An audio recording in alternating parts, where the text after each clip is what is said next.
Welcome everybody to the Atma Bodha study. I am very pleased to have everyone here. The Atma Bodha is considered a very fundamental text that explains the fundamentals of Vedanta. It's called a Prakarana Grantha. So we will see all these terms in the upcoming slides. So we will use the slide format, as I said, and the recordings will be provided. I would like to acknowledge my teacher, Swami Paramarthananda Saraswati, for the traditional rendering of Vedanta as it was done for over 1,000 years, starting with Adi Shankaracharya. For those who may know about him, he is considered probably the most traditional teacher who teaches in English, and his recordings are very popular. He is a disciple of Swami Dayananda Saraswati and Swami Chinmayananda Saraswati. We'll say a small prayer to get started. Om Shri Guru Pyo Namaha Sada Shiva Samarambham Shankaracharya Madhyamam Asmadacharya Paryantam Vande Guru Paramparam. Salutations to the lineage starting with Lord Sadashiva, with Adi Shankaracharya in the middle and continuing up to our immediate teacher, Swami Paramarthananda Saraswati. So these are the contents. Sorry. Okay, let's first start with the motivation. Why are we have so many things to do? Why are we here on a Saturday morning studying this text? So we'll give a motivation. Now, when you identify with life in a narrow way, you have a narrow view of life with very few options, it causes, the word used is dukkham. Dukkham means sorrow. But the word, what literally it means is dukkham. Du means constricted. Kam means space. A constricted space gives sorrow. So you probably have heard the word sukham and dukkham, right? Yes, no, yeah, yeah. So that's what dukkham means. Sukham means expanded space. That is why in Yoga Sutras also asanas are called sthira sukham asanam. So sukham is expanded space. So when you have a big picture view of life, then there are many options. There is freedom and ease. So this is what all these texts are for. And the ultimate goal is liberation from the samsara, that is the cycle of births and deaths. Okay, that's the motivation.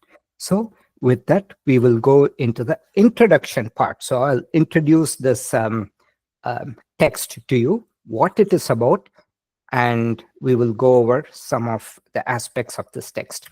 So to first start off, there are many philosophies which use the Vedas as a authoritative scripture. What is the Veda? The Vedas are revealed scriptures. That is, they are called Apaurishaya Pramanam. These are revealed to sages in their deep meditations. It is considered divine. It's a revelation from the divine. That is what it is taught. Most of them do not even have a name associated with this. So they don't have any authorship. So it is called Paurishaya Pramanam, which means it is not Purusha is a person. It is not from any person. And these, you can divide the Indian philosophies as Astika Darshana and Nastika Darshana. Astika Darshanas are, Darshana means to see, or it's a philosophy. How you see things, so it's how you view life, so it's a philosophy. Astika Darshana means that which accepts the Vedas and traditional beliefs as authority. So these 6 are considered to be the Astika Darshanas, and we'll go over the 6. Whereas Nastika Darshanas are Jainism, Buddhism. They didn't really hold the Vedas as the core beliefs, even though they are all offshoots from these beliefs. So the most um, ancient one is called Purva Mimamsa. And this Purva Mimamsa, what it does is it is all about rituals. Rituals, heavy in rituals. The purpose of the rituals is to purify the mind, to give dharma. And what dharma does is it gives good punyam, which is merits, and these punyam will give better life in this world itself, or in your next lifetime in the heavens or wherever. It gives you enjoyment. So that is the whole purpose of Purva Mimamsa. Then comes a very important philosophy called Sankhya. Now, Vedanta, which is what we will study, borrows heavily from Sankhya. Sankhya is very famous. Sankhya is considered a sister philosophy to yoga. So yoga and Sankhya, Sankhya is the theory, yoga is the practice. So they are sister philosophies. And each philosophy has a sutrakara, which means one who codified them as sutras. Every one of these philosophies has sutras. And for Purva Mimamsa, it's Jaimini, for Sankhya, it's Kapila, and for Patanjali, it's well known, the famous Yoga Sutras of Patanjali. Then there is something called a Nyaya philosophy, which is based on logic, very thorough logic. Then there is Vaisheshika. Vaisheshika is most famous for its atomistic theory, how the physical universe is composed of eternal, indivisible atoms, which combine to form all the material objects. So all this, it is metaphysics. So Nyaya is logic, Vaisheshika is metaphysics. So Sankhya and Yoga are sister philosophies. Nyaya and Vaisheshika are sister philosophies. And Purva Mimamsa and Uttara Mimamsa are also sister philosophies. Uttara Mimamsa, the other name is Vedanta. The person who codified this is none other than the great Vyasa. Vyasa is the person who wrote Mahabharata. For those who know Mahabharata, it is considered one of many people consider it to be the world's greatest epic, in which the Bhagavad Gita is placed.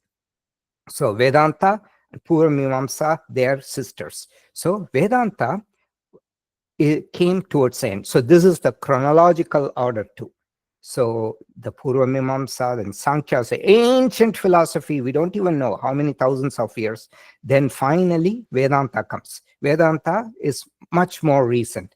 Vedanta supersedes all other darshanas because it borrows from all this and presents a more holistic view of the Vedas, especially the end portion. It borrows especially heavily from Sankhya and Yoga. So in fact, some people say Vedanta starts where yoga ends. So yoga gives the stability of the mind to study the subtle concepts. So we are entering the subtle domain. Okay, all these talk about the subtle domain. Now you have three pairs. I said it's like sisters. So the Sankhya and Yoga, they're friendly sisters. Then you have the Nyaya and Vaisheshika, logic and metaphysics.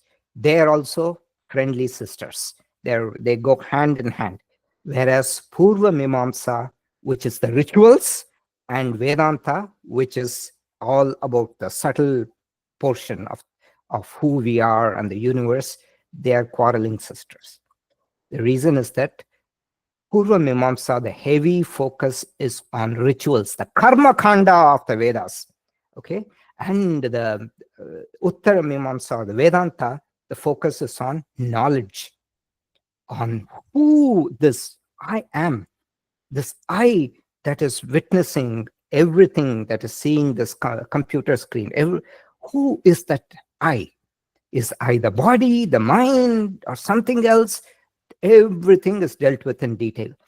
And the conflict comes because the Purva Mimamsa rituals are so focused on rituals, so focused that they can entrap you into the cycle of births and deaths, which they call samsara. Whereas the Vedanta, the end goal is to get out of the cycle, because however good your life is, even the Buddha, he was a prince. He had everything he needed. He was still unhappy. So the wise know, in fact, it's stated in the Yoga Sutras, Parinama tapa samskara dukkai gunavritti virodascha dukkameva sarpam vivekinaha. The wise know that however good a life is, it still has sorrow. So the end goal of Vedanta is liberation. So there's a conflict. One entraps you to the world by doing all this karma. You kind of purify yourself, you get more and more benefits, but still it entraps you. Vedanta liberates you from this cycle. Okay. Now, all right. We'll see what a Prakarana Grantha is. So I said that this text is a Prakarana Grantha. Prakarana Grantha means it's an auxiliary text. Prakarana really means a topic. Grantha means a text. So a Prakarana Grantha is a text focusing on a particular topic. In this case, it is the fundamentals of Vedanta. So it is written by an acharya or a teacher for understanding the main source of Vedanta. The main source of Vedanta is the Upanishads, so if the Vedas, these are the revealed scriptures, towards the end, there are what are called the Upanishads. They talk about the nature of the universe, the nature of the self, all that. It's the knowledge portion. So the main text of Vedanta is the Upanishads, and they are called the Mula Grantha. Mula means root. They are for which the author is unknown. Apaurisheya means which is not a product of human intellect, whereas Prakarana Granthas are Paurisheya Granthas. They're written by a teacher to make things simple for students. Okay, there are many Prakarana Granthas. Usually people study Tattva Bodha first. Now we are jumping a little bit. So Atma Bodha is 1.2 level, not level 2, but 1.2, let's say, slightly difficult. And then there's famous Viveka Chudamani, Upadesha Sahasri, Aparoksha Anubhuti, so many texts. Now I'll compare Tattva Bodha and Atma Bodha. For some of you who may know, they may know about Tattva Bodha, because traditionally this is the text that is people study before they study Upanishads or even the Bhagavad Gita. Why is this text chosen over Tattva Bodha? Tattva Bodha is in prose format. So the questions are, the student will ask, what is the body? The body is explained. What is the mind? Mind is explained. And what is the Atma? Atma is explained. So that is the Tattva Bodha. Whereas in Atma Bodha, it is in verse or shloka format. Verses are beautiful and melodious to chant. And Tattva Bodha is a basic fundamental text with very clear definitions, whereas in Atma Bodha, some portions are a little advanced. So some other portions are also taken for granted by Shankaracharya. And we will study Shankaracharya's style. Is a very unique style. I'll tell you soon about his style. Some people consider him to be a rock star. He was that popular, especially in the West. Vedanta is very popular even with intellectual classes, especially. And his style, the way he writes, is very, very attractive. So, and therefore, Shankaracharya takes some things for granted. Therefore, the person who's teaching this text needs to work harder so people understand. The Tattva Bodha is written by someone in the lineage of Shankaracharya, whereas Atma Bodha is written by Shankaracharya himself in the classic style. It's called Gambhiram, majestic style, and Prasannam, very pleasing. In the Tattva Bodha, there are few analogies, whereas in Atma Bodha, most shlokas have an analogy. Analogy makes it easier to understand. Okay. All right. So Adi Shankaracharya, now we've been talking about Adi Shankaracharya. Since some people are new, others probably are very familiar with Adi Shankaracharya, but some are new. So I'll tell you who Adi Shankaracharya is. A lot of people consider him to be the greatest mind that lived in the last even 2000 years. Just a genius. a child genius. So, in fact, traditionally, people consider him to be a avatara, an incarnation of Lord Shiva. So, Adi Shankaracharya lived from 788 CE to 820 CE, just 32 years. He traveled India several times, east, west, north, south. He is from the southern point of India. He went all the way to the Himalayas. At 10,000 feet, he established monasteries. And in 32 years, he did everything. At that time, Hinduism was steeped into rituals. So he is said to have revived Hinduism and brought up the knowledge aspects. So and his style, he has a very classic style, just nonchalant, gambhiram, majestic, very deep and majestic, and prasannam, very pleasing, very to the point. You will see that in his thing. He doesn't beat around the bush. Everything is to the point. Okay. Now, so we've seen all this. The topic of this text is Atma Bodha. Many of you probably are very familiar with the term Atma, especially those here who attended the Bhagavad Gita study. But for those who have not, I will explain the word. Now, some of you, I saw in the questionnaire, some of you said you're not at all familiar with these subtle dimensions. So I will give you, for those people, I'll give you like a 1-minute overview of the subtle dimensions. Now, in all these philosophies, the Sankhya, Yoga, everything, what they believe is the body is a temporary abode. Okay? And that is not you. And the mind is also a tool that is used. It is not you. There is something, the you, that is seeing, experiencing, all that, experiencing pain, all that, which is observing, it's enjoying, it is suffering. That is a different entity called the consciousness. This consciousness is given the word Atma. Okay?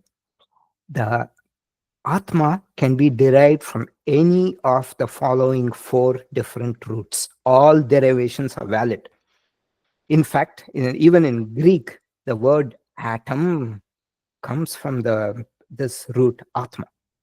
The reason is atom is something which cannot be divided further. And we'll see the second definition is apnoti, one where it resolves everything into itself. So the first definition we'll see, ap means to pervade.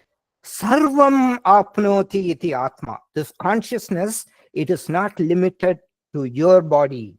This consciousness is pervading the entire universe, but it manifests only in some places where there is a subtle body. We will go into all those details. So the consciousness is everywhere. That's why some people say God is everywhere, like that.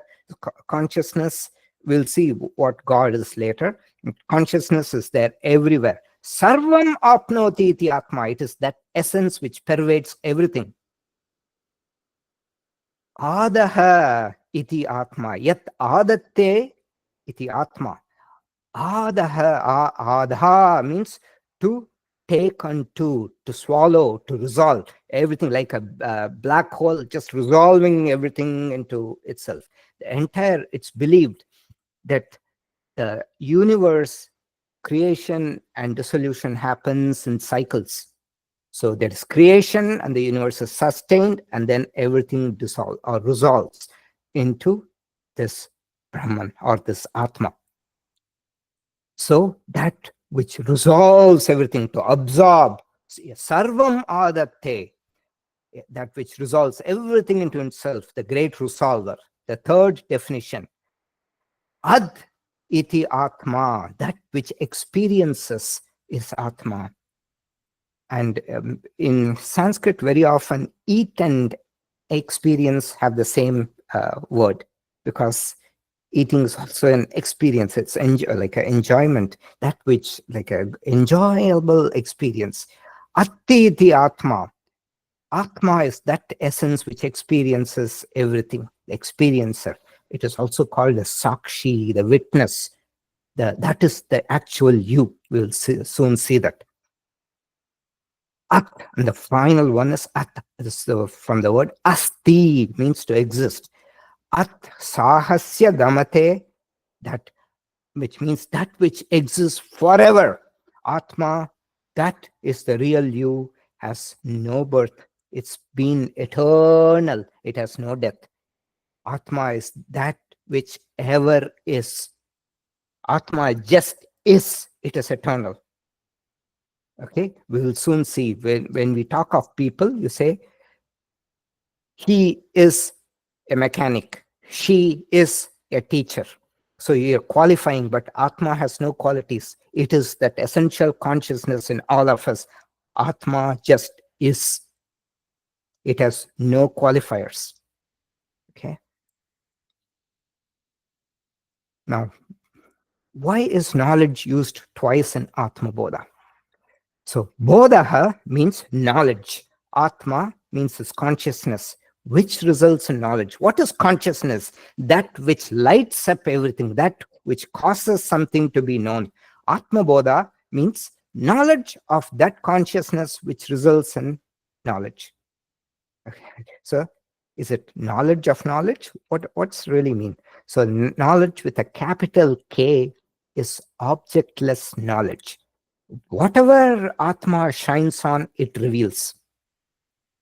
Atma sheds awareness on anything it shines on. You may not understand it fully because the mind that we have may not be adequate. That's why animals are lower, because they don't have as complicated a reflecting medium, that's the mind, as we have.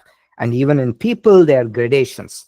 So, but the Atma, it is not specific to any object. It is objectless awareness. Rupa Chaitanyam. Bodha is knowledge of something. Atma is, in this case, it is the knowledge of Atma. It is objective knowledge. So there is objectless knowledge and objective knowledge. Okay. Atma has no qualifiers. As I said, Atma just is. It is that eternal knowledge. In the Bhagavad Gita, that's what, for those who've attended the Bhagavad Gita, entire chapter 7, it's called Jnana Vijnana Yoga. Jnana is knowledge, the knowledge with a small k. It is knowledge of all the mundane things, whereas with the capital K, it is it's a knowledge, objectless knowledge. It is the knowledge of that consciousness which shines on everything to create knowledge. Okay, so that's why Atma Bodha. Another way to look at it, Atma Bodha is knowledge of the self. Okay, to know something or become conscious of something. Bodha, Atma is the consciousness, knowing, becoming conscious of consciousness. Okay. With that, we will get into the text proper. So starting with the first portion. So this text, traditionally, the way it starts is it's divided into different portions. And Shankaracharya, we will soon see, his style is not linear. He has a certain very unique, commanding style. So pay close attention, and I will try to explain certain concepts if they're not clear. One of the things I also wanted to tell you, so a lot of people, this is the first time you're getting exposed to the subtle domain. So this course I wanted to cover in 10 classes, but if people want more explanation, I will explain more, which means we may slip into 11 classes. You don't have to pay or anything, but I'm just telling you. I hope it's okay with everybody. So I want to make sure that you understand all these concepts. Okay, and it takes time. It takes a lot of time and reflection. So I will do my best to answer all your questions. So the first 5 verses talk about sadhana sampannaha. So I'm first studying the Sanskrit name and then the English qualifications for practice. As I said before, Vedanta starts where yoga ends. Yoga, the entire goal of yoga is to get a still mind. That's why we do all the asana practice, so you get mental stability to sit in meditation. So sadhana sampanaha, qualifications for practice. We'll see what are the qualifications needed to understand a subtle text like this. Because to understand a subtle text, you need a subtle mind, a mind which has become quiet. Then it talks about the root cause of all problems in life, ajnanam, ignorance. In the Yoga Sutras, Patanjali gives a gold medal of all the um, uh, problems. He gives gold medal to avidya. Avidya, asmita, raga, dvesha, abhinivesha, klesha. Kleshas refers to the maladies of the mind. It refers to the impurities of the mind. Gold medal to ignorance. Ignorance is the root cause of all other problems. So ignorance, ajnanam, jnanam is knowledge, ajnanam is ignorance, is removed. Prayojanam, purpose of this practice. Why do we study all this? So towards the end, Shankaracharya gives he is so much into this. He would give these verses to tell the importance of this practice. What's the reason why you have to study? He'll tell all that. Many shlokas he'll tell to do that. Okay. So far, are there everybody with me? Any questions? So everything clear? If things are not very clear, you can ask 1 or 2 questions now, and then we will reserve all the big questions for later. Okay. Okay. Prerequisites for attaining this knowledge. With this, we will go into the first verse. Beautiful, one of the most beautiful verses. It is in the Anushtuk meter. Anushtuk meter, for those who are not familiar, has 32 syllables. 8, 8, 8, 8. So 8 in the first portion, 8 in the second portion, 8 in the third, and 8 in the fourth portion. We'll start. Tapobihik kshina papana shantanam vitaragina mumukshunam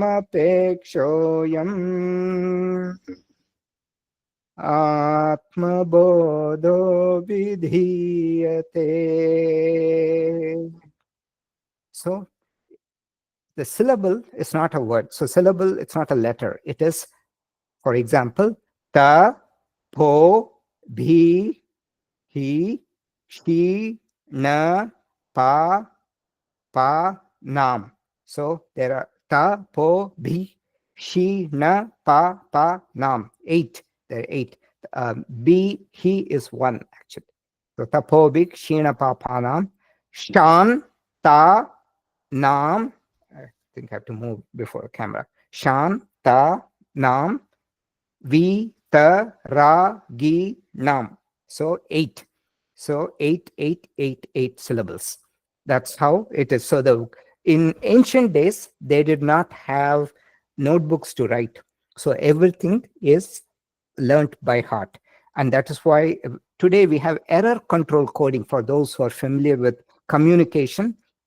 How do you know that the data communicated is correct? They have this certain things, these codes, which follow a certain sequence, 1010 like that. So this is similar to that. So when you know the tune, you will not miss it. It's very easy to remember when you know the tune. So that's why it's in this meter. Okay. Now, what is Shankaracharya saying? Tapo bihi. I am prescribing this text Atma Bodha for those who, through austerities, tapas means austerity. When you do asana practice, waking up at 4 a.m., do asana practice, that is a form of tapas. Tap means, the word means heat. What heat purifies the body. So tapas, it destroys the maladies of the body and mind and purifies you. That is austerity. Tapobihi, for those who through austerities, Shina Papanam, who have destroyed their papam, which is sins. Shantanam, of the peaceful ones. Shantanam, beautiful word, the peaceful ones. Those who are inwardly calm, mind quietened through meditation. Vitaraginam, those who are free from attachment. Normally, the mind wants this, everything. But when you attain that internal peace, you're not uh, craving external sense pleasures. Vitaraginam. Then mumukshunam. Mumukshunam means those who want moksha. They want something higher than this mundane life. They want to know who they are. They want to attain everlasting happiness, higher goal. Mumukshunam. Apekshoyam. Apekshaha means with reference to all these people who have purified their body, who have a strong desire for moksha. Aham atma bodha vidiyate. So I am prescribing this text called Atma Bodha. This is Vidhi. Vidiyate means I am prescribing this text for those who, through austerities, have destroyed their sins, are peaceful, are free from craving, and who have a strong desire for liberation, moksha. Okay, so far clear? So the fourfold qualities, traditionally, in every text, they describe these four qualities required to acquire this knowledge. The qualities are vivekaha. It's implied in this shloka, a clear understanding of what we want. Purnatvam versus apurnatvam. The pleasures of this world are limited. And when you take away the pleasure, it gives sorrow. Whereas the pleasure of the internal self, it is unlimited. It's called purnam, wholesome. Apurnam, apurnatvam means it is not wholesome. So I should have put a here. I left it. I'll correct it later. Vairagyam, dispassion for worldly things that snare one into samsara. So with vivekaha, this comes. Oh, if I go clamor after these worldly pleasures, then I will get trapped. It's not like don't enjoy pleasure. If it comes your way, enjoy, but don't crave after that. Shantaha, one who is calm and peaceful. Mumukshaha, one who has desire for moksha. So these are the fourfold qualification. Vivekaha, mumukshaha is desire for moksha, shantaha, calm, the one who's calm and peaceful, vairagyam, dispassion. Okay. Vitaragi refers to the person, vairagyam refers to the qualification. Now, Shankaracharya, as well as in the Vedanta, they believe knowledge is the direct means to moksha. Because in those times when Shankaracharya was teaching, people, they thought, oh, by doing all these rituals. So Hinduism, one of the criticisms of Hinduism by many people is that it's too ritual oriented. And when Shankaracharya came in, it was very steeped in rituals. And therefore, Shankaracharya had to literally awaken. So he said, just by even doing your prayers, it's great. Doing your japa, your meditation, all those are accepted. It'll calm the mind. These are all prerequisites, but it is not going to take you to liberation. In order to go to liberation, you need to have this knowledge. You need to thoroughly understand who you are and your relations to the universe. That Shankaracharya tells that he doesn't mince words. Very clearly, you're going to see in the shloka. Bodhonya sadhanebhyo hi sakshat mokshaika sadhanam pakasya vannivat jnanam vina moksho na siddhyati. Bodha, that is Atma Bodha, Anya sadhanebhyo hi, compared to all the other forms of discipline, whatever practices that you do, knowledge of the self, sakshat mokshaika sadhanam, is the only direct means for liberation. Sakshat means direct, moksha hi eka sadhanam. It is the one and only direct means for liberation. Just as pakasya vannivat jnanam. So, vakni means fire. And pakasya means for cooking. Pakasya vannivat means just like fire is the direct cause for cooking, knowledge is the direct cause for liberation. Now, don't say these days we cook with the microwave, there's no fire. Now, what Shankaracharya is referring to is Agni Tattvam, the heat principle. So, just as fire principle is the direct cause of cooking, knowledge of the self is the direct means for liberation. Vina moksho na siddhyati. Without knowledge, there can be no accomplishment of moksha. So, scriptures, now the questions that people can ask us, why do the scriptures talk about so many sadhanas? They talk about japa, that is chanting internal with the beads, then pilgrimage, puja, worship, millions of sadhanas. So are they all invalid means? No, they're all valid means for stilling the mind. You have to get to that level. And Shankaracharya says, for moksha, that last step, knowledge is the only way to do that. So even karma yoga, ashtanga yoga, all those are valid. So everything is needed to attain that steady state. But to finally get liberated, one needs to really understand your true nature. Okay. Austerities are good up to a certain point to purify the mind, but to make the leap, you need knowledge. Okay. Simile. So in this, the simile used is pakasya vannivat, as fire is directly responsible for cooking, knowledge is directly responsible for moksha. So here you get a taste of Shankaracharya style. In fact, some texts are, they, because in traditional India, you don't put your name on a text. It is others who say this text was written by you. Whereas here in the modern day world, they put their names first, last, everywhere, self-glorification, right? But in a traditional text, they don't even put their name. So some texts, they were thought to be attributed to Shankaracharya, but later others said, no, it cannot be Shankaracharya's text. It doesn't have that style. Did you see the style? Very direct. This is the way. Very majestic, precise, and pleasing. That is the hallmark of Shankaracharya's text.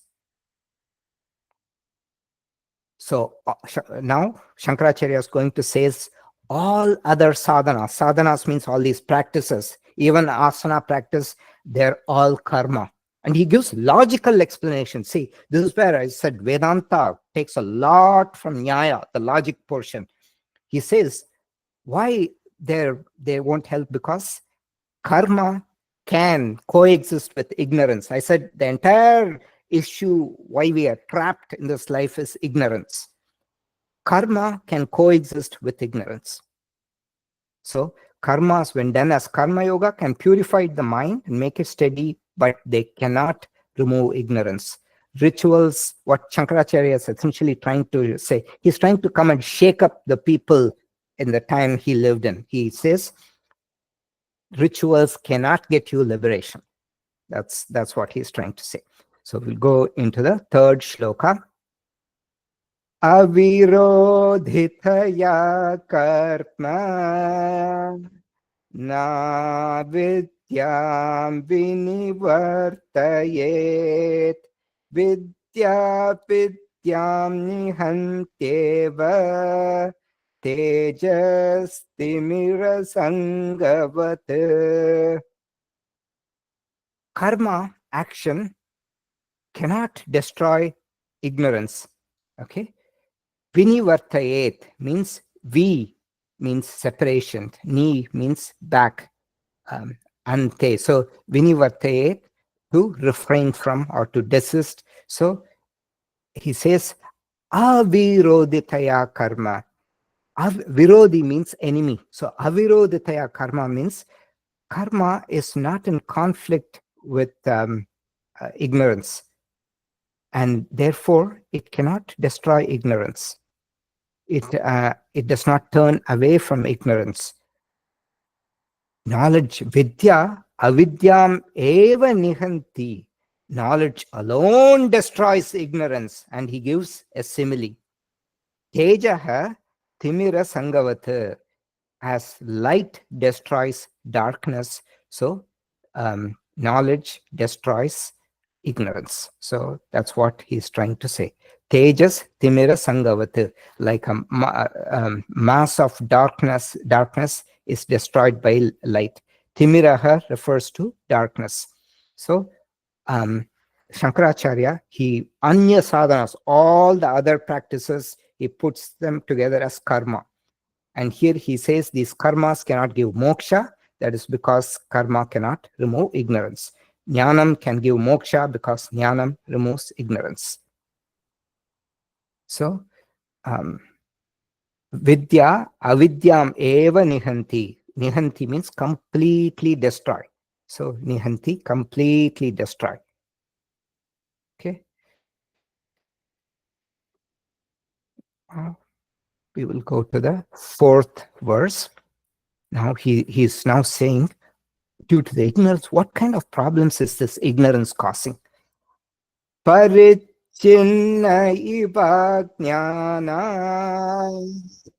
tannashe sati kevalaha swayam prakashate kyatma mega payem shumaniva. Ajnanat parichinna iva. So the self, that is what I call the Atma, that is the true you. You are not the body or the mind. You are that Atma. Due to ignorance, appears to be covered and limited. We think, oh, I am this limited person. I am weak. I cannot do. I'm not that smart. You think of that, but that is not the real. The real you are capable of a lot. All you need to do is to start polishing that mind. The mirror of the mind, polish. Take care of the body. It may body you can't do, but the mind, when you polish, it carries over into your next lifetime. So it's an eternal process. We'll see all that. So ajnanat parichinna, due to ignorance, the self appears to be covered and limited. So chinna means small. Parichinna, pari means perimeter. Peri, the word, English word, peri means around the sides. Pari means on all sides. On all sides, making it look small, which means compressing and making something look small. So parichinna iva ajnanat, due to ignorance, the self appears to be covered and limited. Annashe sati kevalaha, upon its destruction, that self alone remains. Due to that, when you destroy this ignorance, you know you are that glorious self. Swayam prakashate atma. The atma merely shines on its own. Mega paye amshuman iva. So mega paye can be broken down into 2 components. Mega means cloud, apaya means destruction. Or when the clouds are removed, amshuman, which refers to the sun. Amshu means rays. Who possesses the rays? The sun possesses the rays. Amshuman, one who possesses the rays. Look at the beautiful word. The sun is one who possesses the rays. Look at the beautiful simile. When the clouds are destroyed, here means moved. When you're not moving, but when the process causes the clouds to move, the sun shines on its own. Like that, you will know your glorious self when this ignorance is removed. Okay. Now, the simile here is mega paye amshuman iva, like the sun shining on its own when the clouds are removed. Okay. All right. Now, we've encountered a very, very, very important concept that says Swayam Prakashate Atma. This word is explained. You type Swayam Prakashate Atma, you will get so much information. It is talked about more and more, discussed. It needs some explaining. What do you mean by the self revealing itself? So you right now, when we are all thinking, you identify with the body, you're this smart. Some people think they're very smart, some people are not that confident. So we identify with the mind, body, all that. But this says, no, you're not all that. You are that self, and it'll shine on its own. So what does it mean? So I'm going to give some explanation. Now, the question is that a lot of people ask us, so you are telling I will just do all these practice I learn, then one day are you telling me it's just like a million watt light, something will come inside and tell, now I realize I am that Atma that shines. I don't need my mind. I can just shut off my mind. Everything will be visible. No, it's a little subtle. Okay. Is the mind needed to realize that Atma shines on its own? Because the mind is a tool that we use. So if you look at all these philosophy, yoga, Sankhya, they're very thorough and precise, very subtle. The mind is also, we're going to see right now, the mind is not one entity. Mind is not a brain. Okay, the mind is distributed throughout the body. It has 4 components. We are going to see that. Swayam prakashate atma. One cannot, the atma by nature, it is not energy, it is not matter, it is aprameya. It's described as indescribable. No words can describe the atma. Then how can you know that the atma will reveal itself? You cannot use the mind to reveal the atma. Atma is the subject.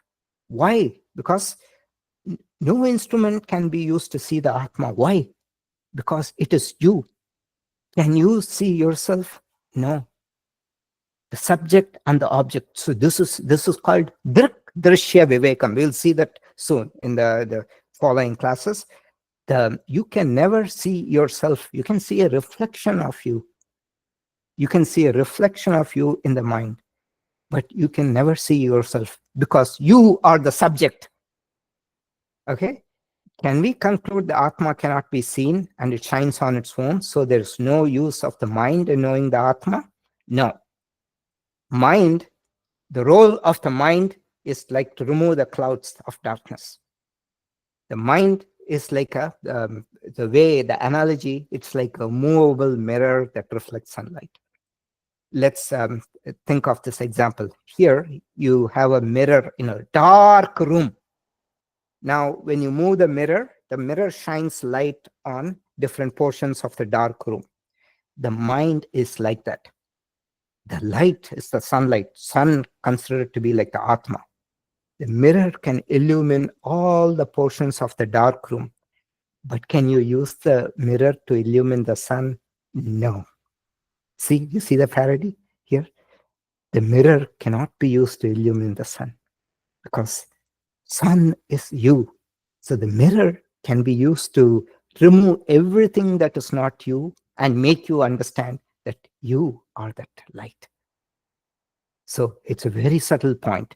The mirror can illuminate all portions of the dark room, but it cannot illumine the sun. You cannot use that light. It's like saying, take the sunlight and illumine the sun. No.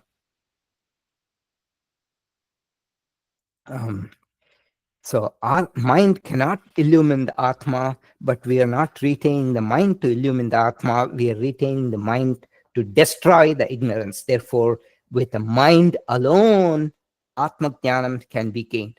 Without the mind or by transcending the mind, Atma Jnanam cannot be gained. The knowledge of the Atma cannot be gained. So this is the reason I'm telling you this. It's a very confusing point, because even in the Upanishads, it can look like contradicting statements, because all these rishis, they just wrote down what it came to their mind. So, for example, in the Mundaka Upanishad, it says, the subtle Atma is to be known by the mind. Atma Jnanam has to be gained by the mind alone. So, whereas in the Kena Upanishad, it says, with the mind, Atma cannot be known. There it means that the mind cannot illumine the Atma, like the mirror illumining the sun. So mind is required. In one, both are true. It is required to destroy the ignorance, but mind cannot illumine the Atma. So from one angle you require, and the other angle, it looks like it's not required, but no, it cannot illumine. Once you destroy everything, the darkness, you know what's left out is you, the Atma. Okay. So far, is it clear? It's a subtle point. That's why I'm telling. It requires a lot of reflection. So that's why I want you to perhaps go over the recording and bring up all these questions in the discussion. Now, we will go into the mind. Okay. In yoga philosophy, all this mind has 4 parts. Manas, this refers to the memory and feelings distributed throughout the body. When you feel something, your stomach clenches. And when you see someone that you don't like, or see a situation which you're uncomfortable, your knees start to feel weak. All these, so that is the memory from previous things stored everywhere in the body. So memory, feelings, these are the manas. It's stored, distributed throughout the body. Buddhi is the intellect. Prefrontal cortex. Prefrontal cortex, we are humans have the highest, biggest prefrontal cortex. Then the ahankara. This is a very subtle term. It's called the ego. Ego doesn't mean, oh, I am the great. No, not in that context. Ego means the sense of I notion. It's not really a bad term, but it's a problematic term because it causes confusion. Then the I, you start associating with the mind and the body. Okay, ahankara. But you need this. Otherwise you will be like a lost person, somebody who's lost their mind. You can't transact with the world. You need the identity, so you transact with the world. Then comes the final thing called chitta. Patanjali calls yoga as chitta vritti nirodha. It is the cessation of the turbulence of the mind, or the fluctuations of the mind. Chitta is like the movie screen. Okay, if your mind constantly, there's a voice and there are images on the mind. You agree? That is the chitta. When you start meditating, those things decrease. So the chitta is called chittiva bhavayati chittam. Chit refers to the consciousness. This is the closest link to the consciousness. Chit, it looks as though it is conscious, but it's not conscious, and we'll soon see why. Okay, so these are the 4 parts. Now the mind screen analogy. So one of the 2 videos that I sent in that email is this. It's worth seeing that recording there. We will also go over some in this class, but this is very important to know the different parts of the mind. Okay, so this is the mind screen analogy. This is based on Yoga Sutras. Of course, they didn't have movie theaters in those days, 2,500 years ago when Patanjali composed that. But he talks about as some kind of a screen where all these images are played. So you can extrapolate it to a movie theater, which is what most people do today to illustrate this. So chitta is one portion of the mind, the movie screen, and the pratyaya are the contents of the screen. So let's go into the analogy of the mind to a movie theater. So, all right. The analogy of the mind to the movie theater. Okay. Now, um, where does the mind belong? So there's another video I sent called Our Three Bodies. We will go over that also. But in fact, Shankaracharya will also talk about these three bodies. We have the gross body. That's the physical body, blood, bones, muscles, fat, all that. Then that's called Sthula Shariram. Sthula means gross. It's not like it's gross. It is just gross versus subtle. That.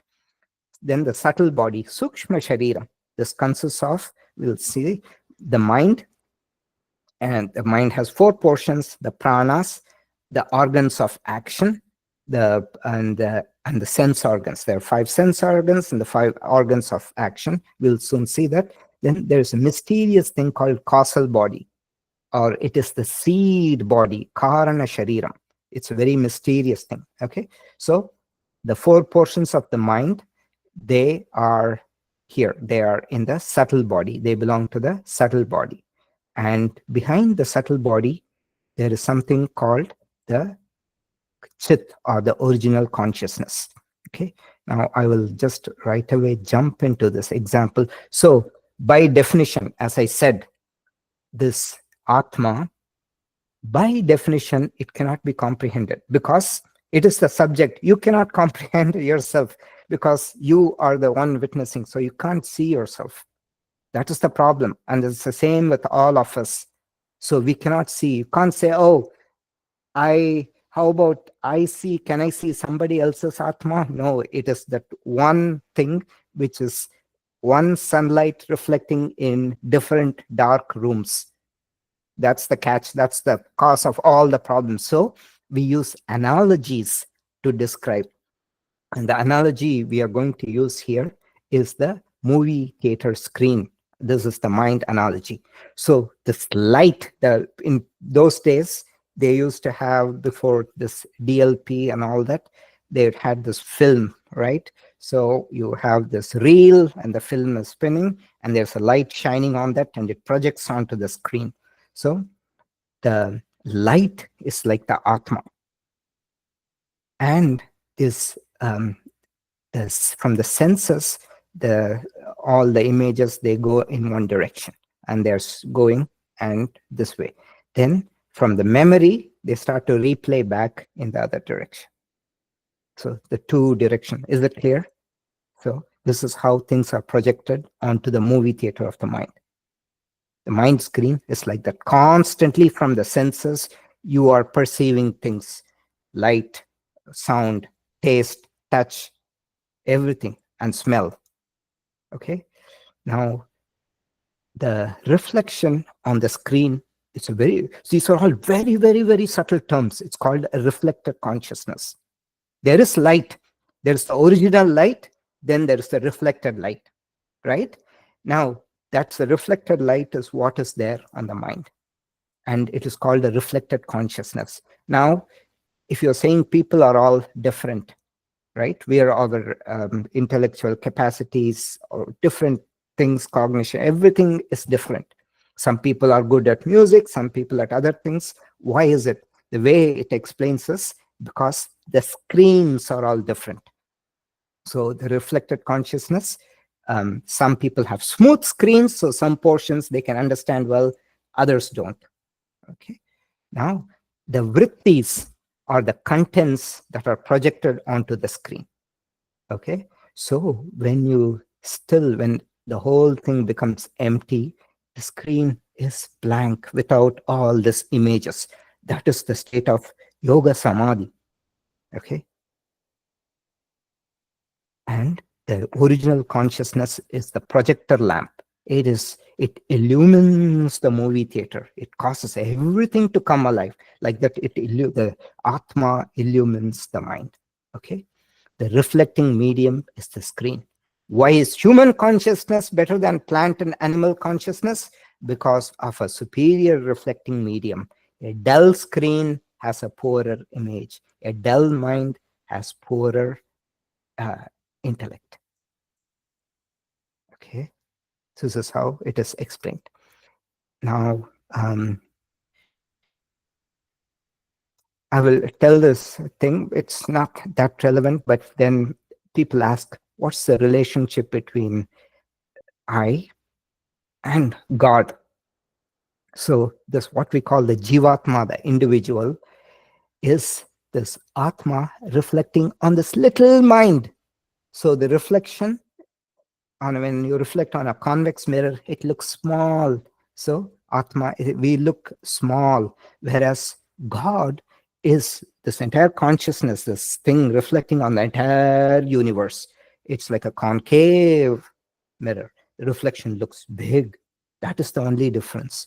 So we will soon see Sh- Shankaracharya will make a statement. This statement is there in the Vedas. Aham Brahmasmi, which means I am that Brahman, that consciousness. It is true that my reflected the body I am in, the reflection is small. So this consciousness, the experience we see is through this limited mind, whereas the experience with God sees, it's the same consciousness through the entire universe. It is a big experience, huge IMAX, enormous IMAX theater, whereas ours is a little experience, small screen. Okay, so that is the difference. Now, so you kind of understood the mind and everything and the consciousness. So as I said, it is only through analogies we can try to understand some of these concepts. Okay, let us see. So we're already at time, so I will stop the recording here.